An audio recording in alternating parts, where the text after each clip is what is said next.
Firman Tuhan pada malam hari ini mengingatkan kepada kita betapa keselamatan daripada Tuhan sesungguhnya bukan jerih payah daripada manusia, bukan jerih payah seolah-olah saya berbuat baik, seolah-olah saya memiliki jasa, saya memiliki pahala untuk dipertimbangkan oleh Tuhan supaya saya masuk surga. Tidak.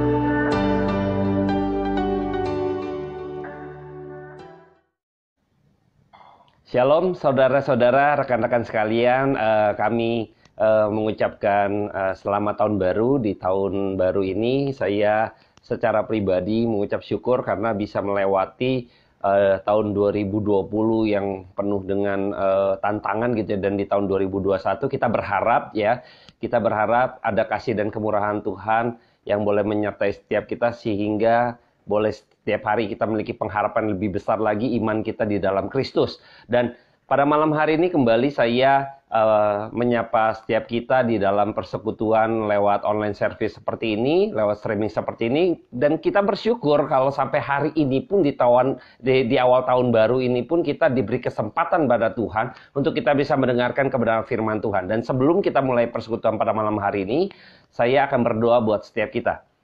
Bapa dalam surga, terima kasih buat anugerah Tuhan yang tidak pernah habis-habisnya buat setiap kami. Kami mengucap syukur karena Tuhan begitu baik pada setiap kami Tuhan, sehingga kami masih diberi kesempatan untuk kami boleh kembali mendengarkan kebenaran firman Tuhan.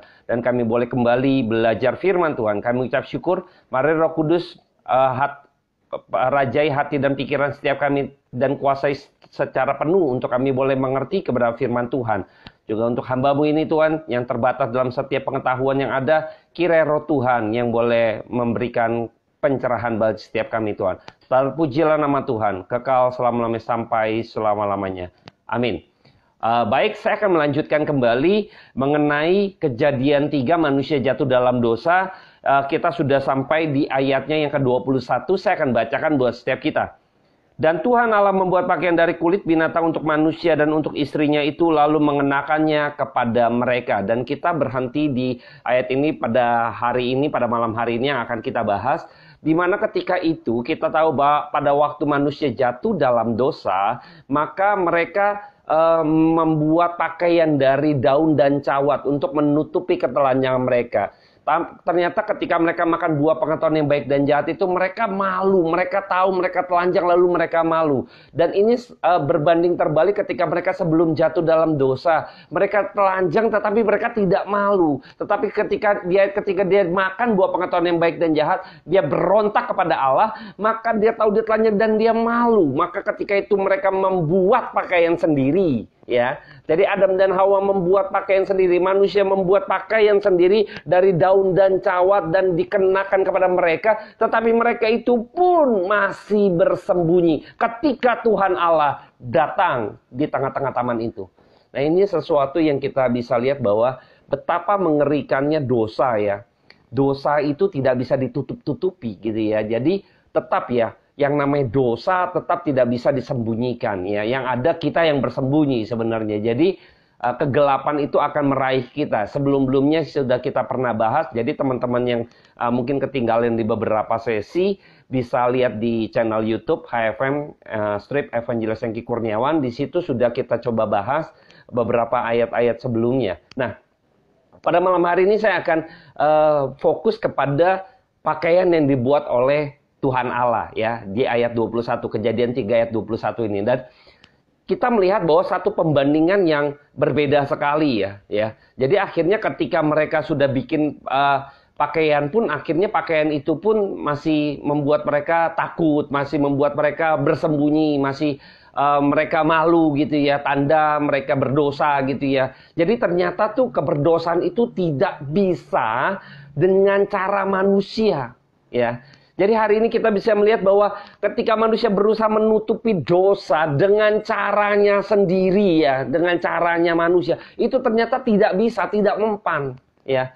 Tidak bisa untuk bisa dilakukan oleh manusia sendiri, dengan cara manusia tidak bisa gitu ya. Nah, jadi kita bisa melihat bahwa dosa itu harus diselesaikan dengan caranya Allah. Maka Allah sendiri gitu ya. Allah sendiri yang membuat pakaian itu. Ya, jadi kita tahu bahwa caranya yang pertama adalah dosa solvingnya itu caranya Tuhan, ya, bukan caranya manusia. Seringkali manusia berdosa berpikir bahwa saya bisa kan upah dosa adalah maut. Saya bisa tidak kepada maut, saya bisa masuk surga, saya tidak masuk neraka dengan caranya saya, yaitu saya berbuat baik gitu ya. Dengan cara saya melakukan sedekah, dermawan lain sebagainya untuk supaya dosa saya itu akhirnya ditiadakan atau lebih ringan gitu ya. Jadi hal-hal demikian, perbuatan-perbuatan manusia menjadi penekanan-penekanan penting bagi seseorang untuk orang itu berkenan di hadapan Allah, bisa dipertimbangkan masuk surga. Nah, ini pemikiran-pemikiran yang salah, ya. Jadi manusia yang berdosa ini mencoba dengan caranya untuk mereka tidak masuk ke dalam kebinasaan atau masuk ke dalam maut. Ternyata itu semua adalah sia-sia, ya. Ini semua adalah sia-sia. Jadi ketika itu kita tahu bahwa Allah membuat pakaian dari kulit binatang pada manusia itu yang sudah berdosa, itu tanda bahwa keselamatan masalah dosa itu hanya bisa dilakukan oleh Allah. Justru Allah lah yang harus menyelesaikan ini dengan caranya Allah. Nah, makanya untuk itu Allah Bapa mengutus Yesus Kristus untuk lahir ke dalam dunia yang gelap ini. Untuk apa? Untuk supaya kita tidak binasa. Supaya Anda dan saya kembali memperoleh hidup. Supaya kita tidak lagi malu. Kita kembali diposisikan pada waktu kita sebelum jatuh dalam dosa. Yaitu telanjang tetapi kita tidak malu. Nah, ini yang sedang mau dikembalikan. Posisi manusia yang sudah berdosa akhirnya harus dipulihkan dengan caranya Allah. Dengan Kristus harus datang mengutus dengan caranya Tuhan. Maka dosa itu bisa... solusinya itu harus dengan caranya Tuhan. Ya, kita tahu bahwa terus juga bahan gitu ya, bahan daun cawat gitu ya, itu mudah sekali rapuh, bahannya nggak awet dibanding ketika Tuhan Allah dari kulit binatang. Ini penggambaran antara yang sementara, antara yang hancur, yang fana dengan yang sifatnya kekal gitu. Ini kalau kita bicara ketahanan dari kulit binatang gitu ya, secara materi, maka kulit binatang itu jauh lebih tahan, jauh lebih kuat ya dibanding dengan daun yang gampang sekali hancur, yang gampang sekali rusak ya, yang mudah rusak. Jadi antara kesementaraan dan yang bersifat kekal, antara yang jasmania dan sifat rohania nih. Ini ada satu penggambaran bahwa keselamatan itu yang Tuhan berikan itu bersifat kekal. Jadi keselamatan itu yang diberikan oleh Allah itu kepada manusia yang berdosa itu bersifat kekal sampai selama-lamanya. Nah, ini kita tahu bahwa betapa anugerah Tuhan besar atas setiap kita ketika kita menerima keselamatan daripada Dia melalui Kristus, maka keselamatan kita itu bersifat kekal dan tidak akan hilang gitu loh. Tidak akan rusak gitu ya. Keselamatan rusak oleh karena kita tidak akan bisa, karena Tuhan sendiri yang buat, Tuhan sendiri yang mengenakannya. Nah, ini yang poin-poin berikutnya. Ini poin-poin yang penting sekali di ayat 21 ini. Saya berharap teman-teman bisa ngikutin di ayat 21 ini dengan baik gitu ya. Karena menyangkut keselamatan yang bersifat kekal yang dari Allah sendiri gitu ya. Jadi kita tahu bahwa Allah yang akhirnya mengenakan pakaian itu, jadi Tuhan sendiri yang datang memakaikannya, mengenakannya. Jadi di sini mau memberikan penggambaran bahwa manusia tidak ada 1% pun dalam diri manusia yang dia bersifat aktif. Di sini kita mau bisa melihat bahwa penggambaran keselamatan anugerah itu bersifat aktifnya dari Allah. Dan manusia itu bersifat diam saja. Adam dan Hawa pada itu diam saja. Dia tidak akhirnya ketika sudah pakai itu tuh kamu pakai gitu. Tidak, justru Allah Bapa mengenakannya. Di situ kita bisa melihat bahwa sesungguhnya Kristuslah yang berinisiatif. Allah Bapa lah Tuhan Allah, Allah Tritunggal, Allah Bapa lah yang bersifat berinisiatif kepada manusia yang berdosa. Supaya mereka itu karena udah sifatnya udah mati gitu ya. Jadi kita tahu bahwa ketika Adam dan Hawa melanggar perintah Tuhan, yaitu jangan memakan buah pengetahuan yang baik dan jahat, maka sesungguhnya dia sudah mati secara rohani, tidak bisa berbuat apa-apa. Ya. Jadi seringkali ini yang membuat ada pengajaran-pengajaran dunia lain gitu, beberapa aliran bahwa ada unsur daripada manusia gitu untuk dia bisa diselamatkan dan lain sebagainya. Padahal tidak demikian. Keselamatan total daripada Allah, karena Allah yang berikan anugerah Tuhan gitu ya. Kalau Anda dan saya akhirnya meresponi atau kita menindaklanjuti atau berbuat ada perbuatan kita itu karena anugerah Tuhan dulu turun atas setiap kita. Itu saya selalu menekankan itu, bahwa anugerah Tuhan melampaui perbuatan perbuatan manusia yang berdosa. Kita nggak mungkin kok gitu loh. Kalau kita tidak dilahirkan kembali, tidak akan pernah mungkin gitu loh. Nah, ini seperti percakapan Tuhan Yesus kepada Nikodemus di dalam Yohanes. Kita tahu pada waktu itu ada percakapan yang hangat, dan saya nggak bahas mengenai percakapan Nikodemus dengan Tuhan Yesus. Tapi sini saya melihat ada penggambaran yang begitu luar biasa baik ketika Tuhan membuat pakaian dari kulit binatang. Ya, saya akan coba bahas sekarang di poin kulit binatang. Ya, jadi binatang diambil. Nah, ini tafsiran semua domba gitu ya. Domba sebagai binatang yang disembelih. Ini penggambaran domba juga ada dimensi yang yang cukup baik gitu ya untuk kita pahami. Yang pertama adalah binatang itu diambil sebagai penggambaran bahwa hidup manusia berdosa yang hidup ini tidak lagi memiliki nilai sebagai manusia sebagaimana mestinya pada waktu awal diciptakan. Jadi binatang yang sudah digambarkan manusia hidup yang akhirnya sebagai mangsa saja ya, akhirnya menjadi makhluk yang diincar, yang tidak jauh daripada kematian, yang akhirnya hidupnya hanya menuju kepada kematian. Binatang kalau di dalam kehidupan kita gitu ya, rantai makanan kan menjadi makanan gitu ya, sasaran. Jadi dimakan, pemangsa dan lain sebagainya. Jadi penggambaran binatang pun hidup manusia akhirnya menuju kepada satu kebinasaan yang tidak lagi kepada semestinya manusia waktu awal diciptakan. Karena sudah kehilangan gambar diri Allah, maka manusia penggambaran yang sudah mati itu seperti binatang yang menuju kepada kematian. Upah dosa adalah maut gitu ya. Jadi kita tahu pada waktu Tuhan Allah berfirman kepada Adam, kalau engkau makan buah pengetahuan yang baik dan jahat itu, pohon yang ada di tengah-tengah itu, pada waktu engkau memakannya maka engkau akan mati. Akhirnya kita tahu pada waktu dia mengambil binatang, di situ ada kematian. Tuhan memperlihatkan kepada manusia yang berdosa ini binasa kepada maut, maka mati pada ujungnya gitu ya. Ini penggambaran dimensi yang harus kita pahami. Maka harus kita sadar sebagai manusia berdosa, harusnya kita sesudah ditebus Tuhan, kita bersyukur pada Tuhan, harus kagum begitu rupa, karena kita ini harusnya mati. Jadi binatang itu penggambaran manusia yang harusnya mati. Binatang ini kita bicara juga domba gitu ya, yang pendekatannya pasti kulit binatangnya ini kulit binatang domba ya, walaupun nggak ditulis domba karena ini mau menggambarkan Kristus sebagai anak domba Allah. Nah, domba ini juga penggambaran daripada Kristus yang harus mati menebus dosa Anda dan saya. Maka Kristus penggambaran anak domba Allah yang tak bercacat sebagai persembahan. Ketika pada waktu itu kita tahu di kitab para nabi gitu, para imam ketika harus mengadakan penyucian dosa sebelum masuk ke ruang maha kudus, maka imam pun harus memberikan persembahannya atas dirinya, baru dia bisa mewakili jemaat memberikan persembahan kepada Allah, karena nggak sembarangan. Ya, nggak sembarangan. Dan kita lihat anak domba Allah yaitu Kristus, domba, binatang ini penggambaran bahwa Kristus mati di atas kayu salib. Dia mati supaya Anda hidup, supaya Adam dan Hawa hidup, kembali hidup, gitu ya. Nah, ini satu dimensi yang cukup menarik untuk kita pahami bahwa sesungguhnya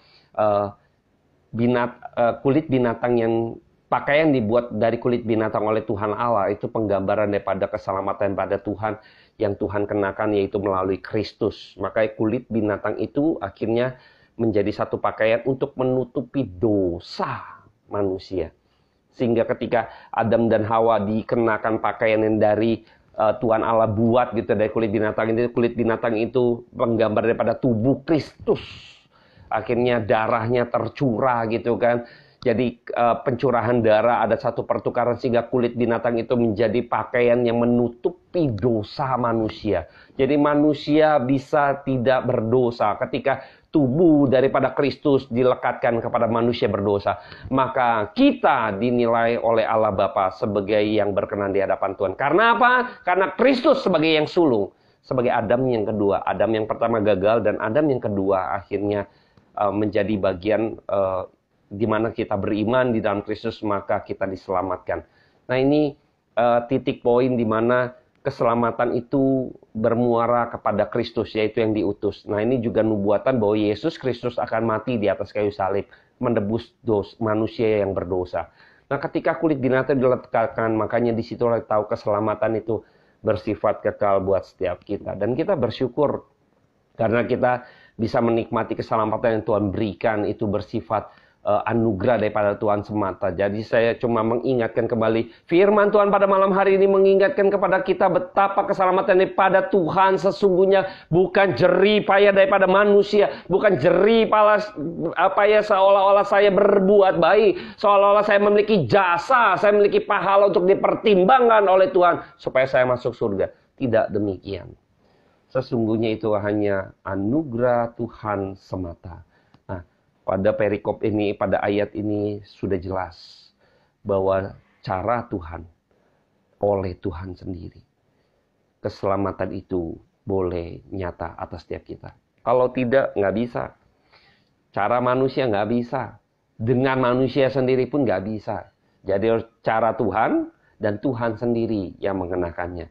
Nah, ini titik poinnya. Makanya keselamatan tuh nggak ada dari unsur manusia. Ini sama-sama truly anugerah grace. Hanya anugerah semata. Hanya anugerah semata. Saya berharap kita semua menyadari bahwa betapa Tuhan luar biasa dalam kehidupan kita manusia berdosa, sehingga sampai saat ini kita masih memiliki kehidupan yang sudah dihidupkan oleh karena Kristus sudah menebus hidup saya. Dan di tahun 2021 ini saya berharap ada satu kegairahan bagi setiap kita untuk mau gali firman Tuhan. Supaya semakin ketika Anda dan saya kagum akan kebenaran firman Tuhan, saya yakin dan percaya semakin hari Anda dan saya akan semakin memiliki satu kegairahan dalam hidup untuk hidup lebih suci, untuk hidup lebih kudus, untuk hidup lebih berkenan di hadapan Tuhan. Karena sebagai respon daripada anugerah daripada Tuhan itu yang mendorong kita supaya kita hidup berkenan di hadapan Tuhan. Tapi bukan karena jerih payah dan karena perbuatan kita, karena kuat gagah kita. Bukan, karena ada satu pengertian yang diberikan di dalam kebenaran firman Tuhan yang akhirnya anugerah itu turun. Akhirnya Roh Kudus berkarya dalam diri kita sehingga hidup yang engkau hidupi saat ini bukan hidup kita lagi, melainkan Tuhan yang ada dalam diri kita. Maka kita harus menyerahkan hidup kita sepenuhnya di hadapan Tuhan. Saya berharap kita boleh semakin hari mengagumi kebenaran firman Tuhan dan berpijak pada perkataan Allah yang hidup itu. Ternyata keselamatan yang Tuhan berikan itu bersifat kekal dan bersifat tidak bisa hilang gitu kan. Dan Allah sendiri yang mengerjakan, dan itu menunjukkan bahwa itu adalah anugerah semata buat setiap kita. Dan pada malam hari ini saya berharap kita semua di dalam renungan kita mungkin ada goal setting gitu ya, di awal tahun ini 2021, ada resolusi tahun 2021. Masukkan resolusi 2021 ini salah satunya adalah Anda dan saya mau belajar firman Tuhan sebagai bagian daripada kita sebagai anak-anak Tuhan yang akhirnya rekomitmen kembali. Saya berharap kita semua harus menyadari bahwa hidup yang engkau hidupi saat ini, ketika engkau percaya kepada Kristus, itu adalah anugerah. Maka pada saat kita hidup di dalam hidup yang sementara ini, kita harus melayani Dia. Kita harus mengerti kebenaran firman Tuhan, sehingga apa yang kita kerjakan, apa yang kita lakukan, boleh berkenan di hadapan Tuhan, sesuai dengan firman Tuhan. Kiranya Tuhan memberkati kita pada malam hari ini. Dan saya melihat ini sesuatu yang luar biasa ketika Tuhan yang membuatkan ini gitu ya. Ini sebagai wujud dari kasih Allah kepada manusia. Tuhan Allah juga tahu engkau nggak sanggup. Engkau berusaha dengan perbuatan tanganmu membuat pakaian, dan itu juga nggak menjadi solving. Maka Tuhan tahu sendiri. Tuhan membuat pakaian di depan mata kepala mereka. Dia ambil binatang, dia lihat ada penumpahan darah di depan mata mereka. Dia lihat ada satu kematian di depan mata kepala mereka. Sehingga mereka bisa menyadari bahwa sesungguhnya Tuhan mengasihi manusia yang berdosa ini. Dan itu terjadi kepada Adam dan Hawa. Dan saya berharap kita semua juga harus menyadari hal itu supaya kita makin kagum lagi. Hidup kita benar-benar makin menaikkan syukur di hadapan Tuhan dengan cara yang berbeda, yaitu dengan cara kita memahami kebenaran firman Tuhan, meresapi hal-hal yang demikian sehingga kita benar-benar hidup waspada selalu. Saya berharap kita semua tidak menyepelekan gitu ya pengorbanan yang Tuhan sudah berikan di atas kayu salib gitu ya. Jadi saya berharap malam hari ini juga teman-teman boleh diberkati oleh Tuhan. Dan kiranya Tuhan Yesus memberkati. Dan saya akan mengakhiri pada malam hari ini kebenaran firman Tuhan. Sebenarnya kebenaran firman Tuhan ini banyak juga ada di buku-buku. Dan pada waktu itu buku Bawa Aku Pulang juga saya tuliskan ada segmen di awal-awal saya menuliskan mengenai hal ini di buku Bawa Aku Pulang.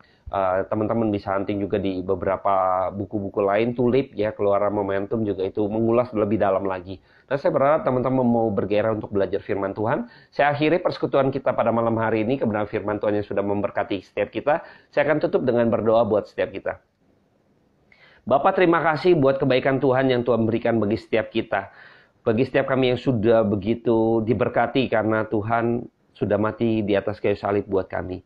Kami ucap syukur Tuhan atas setiap apa yang telah Engkau lakukan di atas kayu salib. Terima kasih Tuhan Yesus buat pengorbanan-Mu.